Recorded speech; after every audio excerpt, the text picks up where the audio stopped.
So I'm up here on Stanton Moor in the Peak District in Derbyshire. Behind me is the first stone you can see here. It's called the King Stone. Further behind is the 9 Ladies stone circle of Stanton Moor. Now this is a very interesting little site. It's a very low circle. It's not huge megaliths, and it's said that it was some kind of, a bit like Stanton Druid, that it's some kind of dancing party, and they all got turned to stone on the Sabbath and so forth, and this was the fiddler.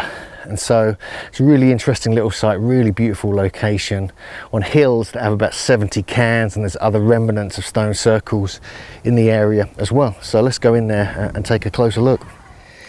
So this is the outlier stone. It's about 40 meters from the main stone circle, which you can see in the background there, and it was once much larger. Said to be the fiddler. Obviously they got turned to stone.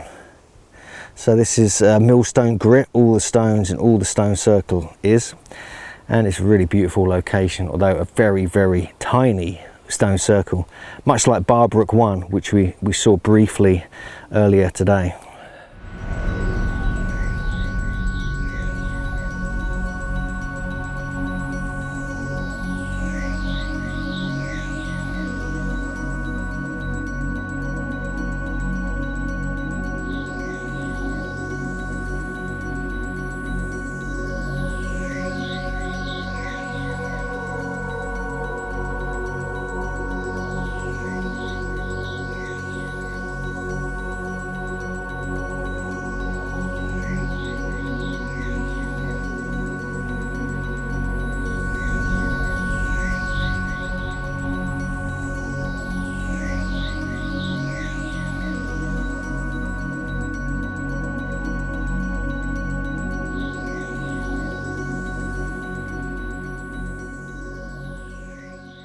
So we're just north of the main circle here, and there's a huge monolith here, but this has got carvings all over it, but they're fairly modern.